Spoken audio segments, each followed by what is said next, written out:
Thank you very much for that, Barry, for coming along here today and giving that wonderful presentation to our affiliates and delegates and welcome invited guests. So it was an absolute pleasure, and we're so glad you could be part of what we're trying to achieve here this weekend. And on behalf of the organisation and everyone, we really sincerely thank you. So good morning, everybody. For those of you who haven't met me before, my name is Kylie Caddo and I am still the 27th President of the Western Australian Council of State School Organisations, and it is my pleasure to preside over your annual conference 2013. On behalf of all state councillors and our staff, I welcome you to this wonderful venue, and it's a pleasure to see all of you here representing your affiliated school organisations this weekend. It's appropriate that as your President, I acknowledge you, the delegates, first, as you are the lifeblood of your school communities. You are the very reason that WACSSO exists, and we strive to provide a high-quality level of support that ensures all school communities throughout Western Australia are the heart of every community. I, along with your elected councillors, thank you all for the dedication and service you provide within your own school community. And I know that the public education system would not be what it is today without the voices of parents, ensuring that governments of all persuasions ensure their focus is on providing every child in Western Australia with a high-quality educational opportunity. I would like to acknowledge our invited guests, the Honourable Peter Collier, MLC, Minister for Education, Aboriginal Affairs and Electoral Affairs, the Honourable Sue Ellery, Shadow Minister for Education, Ms Sharon O'Neill, Director-General of Education, and Sharon will be with us tomorrow, Mrs Betty Green and Mr David Forrester, WACSSO Life members, Ms Anne Gisborne, President of the State School Teachers Union of Western Australia, Mr Stephen Breen, President of the WA Primary Principals Association, and Mr Rob Nann, President of the WA Secondary School Executive Association, Ms Linda Lane, President of the WA Education Support Principals and Administrators Association, Ms Anna Prosper, President of the WA School Canteen Association, Mr Bruno Folletti, School Drug Education and Road Aware, Mr Colin Murray, Children's Crossing and Road Safety, and Ms Taryn Harvey from the Developmental Disability Council of Western Australia.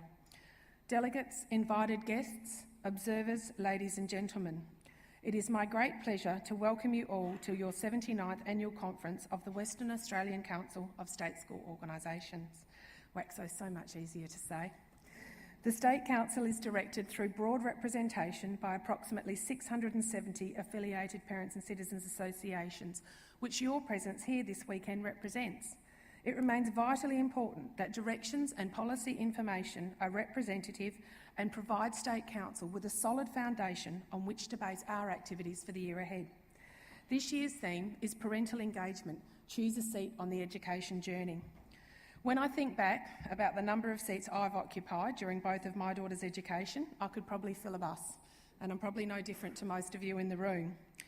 When I think about the journey, I'm pretty glad my bus had seatbelts. From homework helper to hairdresser, taxi driver to treasurer, canteen volunteer to coach, friend to foe and mentor to mum. I've gone from driver to navigator to passenger, and truth be told, I've enjoyed just about every second of the ride. The trip from kindy to year 12 seemed to go at absolute lightning speed, and the seats I occupied on the night of their graduation were without doubt the proudest and most rewarding of all. So what does parental engagement look like? To many, it seems like such a natural and simple part of parenting. For others, they believe it's the responsibility of the teachers and the school. Some want to help, but just don't know how or where to start. I believe the important thing is that whatever our capacity and abilities, we all have opportunities to be involved in some way, shape or form. From the seat on the couch, listening to your child read, the seat on the roller coaster, navigating the twists and turns of curriculum and school policies and student reporting, the seat at the meeting table, being a member of your P&C, the seat on the office chair, writing grant submissions, probably till 2, 3 or 4 in the morning.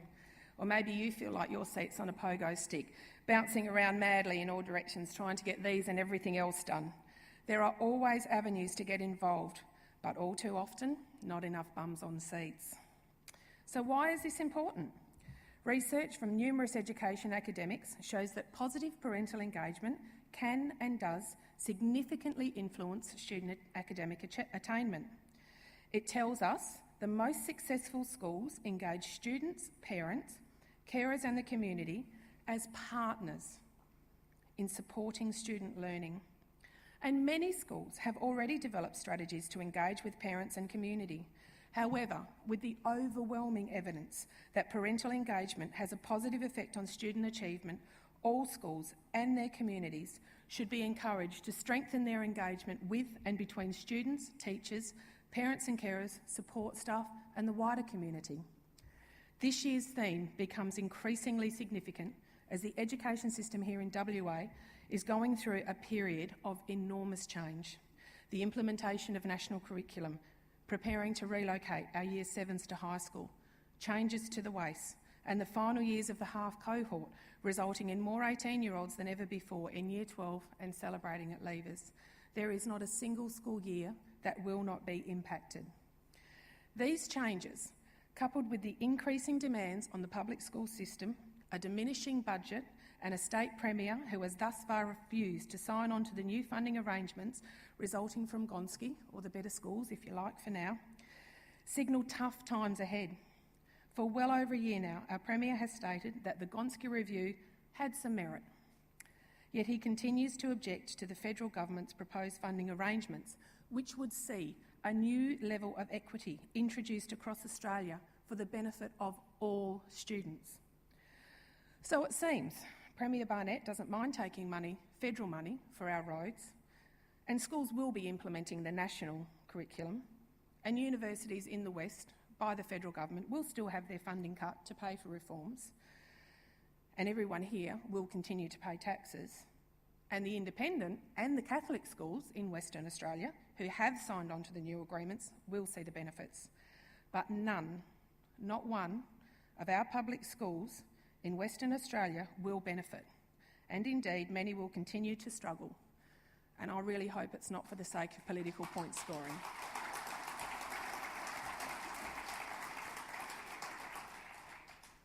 So I say to you, Mr. Barnett, in the words of Dr. Seuss, unless someone like you cares a whole awful lot, nothing is going to get better. It's not. The training for P&C associations is something that WACSSO continues to deliver. We deliver quality programs and we strive to make these services more accessible to all P&Cs. During the past year, 61 P&C training sessions were conducted with 596 attendees. Training sessions are often booked well in advance, demonstrating not only the success of the program but also the need for its continuance. P&Cs hosting training have included many regional and metropolitan schools, with a large number of attendees representing other schools from within the district. It's worth noting that some districts have hosted a P&C session, and WACSSO encourages all P&Cs to take advantage of this valuable opportunity. Training and development activities involve assisting newly established schools to set up a P&C, supporting and guiding P&Cs in districts, especially those without state council representation, the recruitment of new counsellors and other projects arising from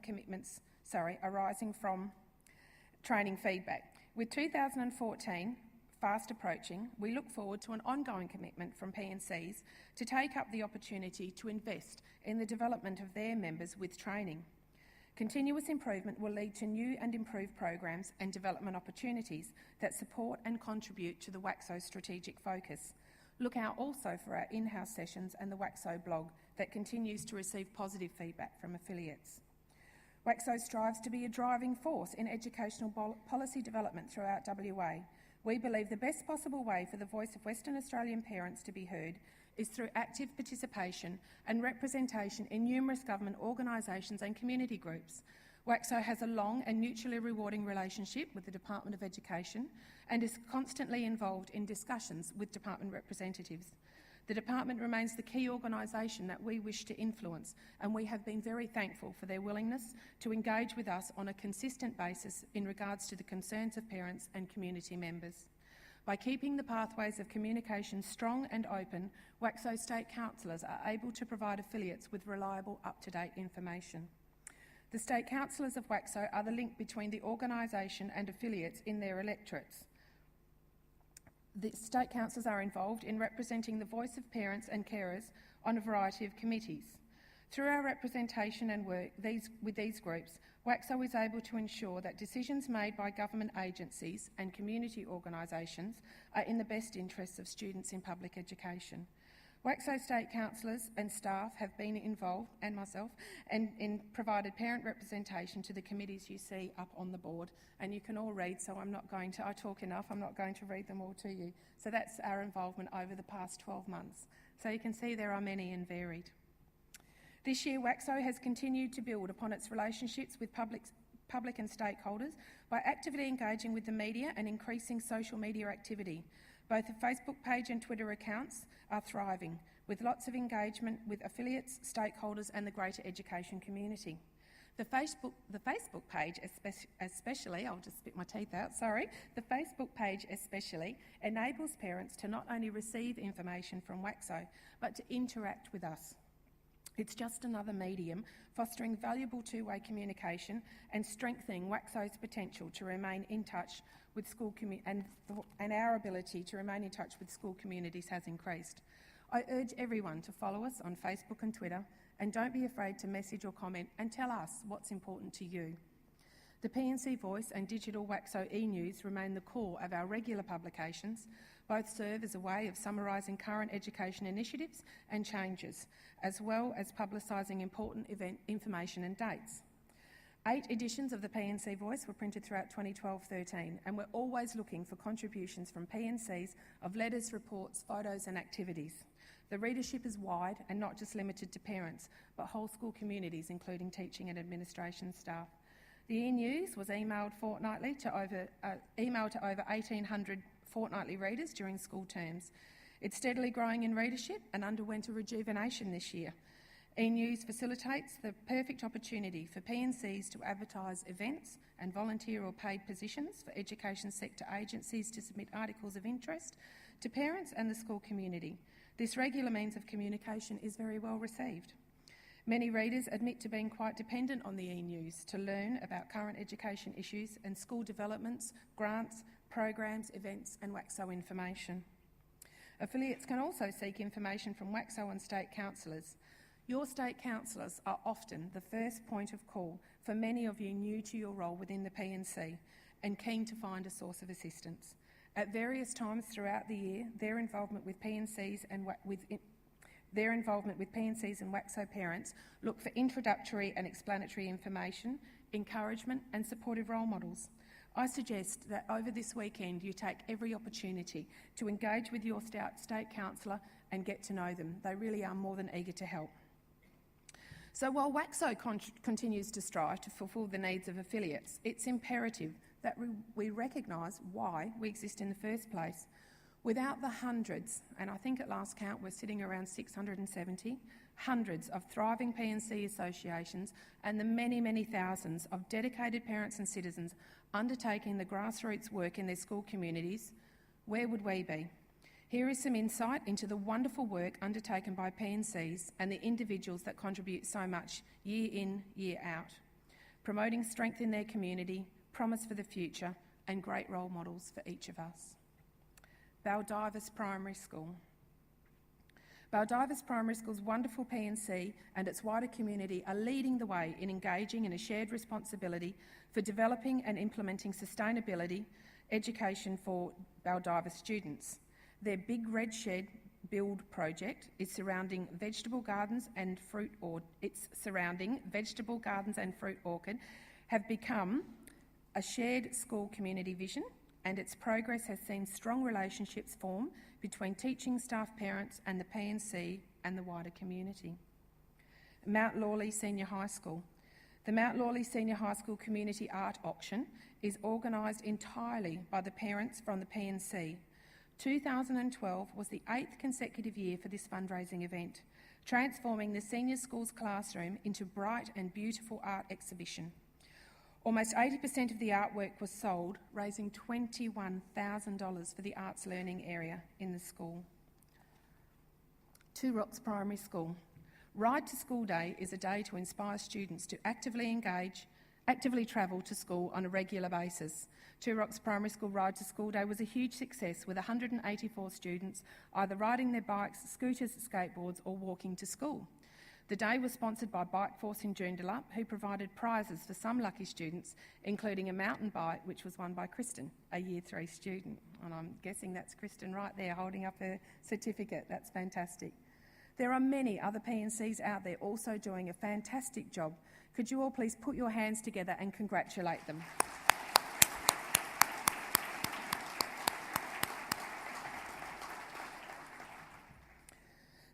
We all look forward to the continuing stories over the next 12 months. Don't be afraid to blow your own trumpet, as it does share the news and ideas around. Certificates of merit are awarded by WACSSO to members for lengthy and meritorious service, that being a minimum of 10 years. The certificates are awarded on behalf of an affiliated P&C association or district council. It's my pleasure to recognise the following 17 people from P&Cs throughout the state who are recognised throughout 2012. And if you can just hold your applause to the end, it will help things move a little bit and we can give everyone a collective rapturous round of applause. Vicky Blythe, Morley Senior High School. Lisa Brahm, Corana Primary School. Moira Childs, Gosnells Primary School. Norman Gibbons, Westminster Primary School. Kate Hinchins, Kensington Primary School. David Pilpel, Christine Cooper, Kerry Stacey Facile, Jennifer Russell, all from Busselton Senior High School.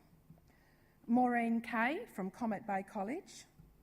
Maureen Coln from Kambalda West District High School. Jennifer Love, Leslie Howard, Sharon Pament, all from Falls Road Primary School. Karen Serace from Chewett Hill Primary School. Ruth Seymour, East Manjimup Primary School. And Prue Ward from Woodvale Secondary College. Please give a round of applause for the recipients.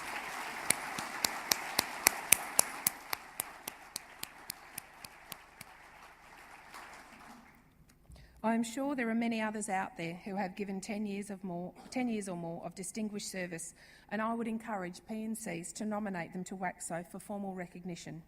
I take great pleasure in reading the letters and requests of noting the significant contribution to the nominees that the nominees have made over the years, and many of them continue to do so, and Mrs Green would be our finest example of that, I'm quite sure. Which brings me to Life members. The Life members of the organisation are Mr David Forrester, Mr Robert Fry, Mr Keith Lockhart and Mrs Betty Green. These wonderful members of the organisation have proved their outstanding dedication and service to public education. Unfortunately, Keith and Robert were unable to attend conference this year, but they do both send their best to everyone for the weekend, and we have great pleasure in having Betty and David here with us over this weekend. Thank you.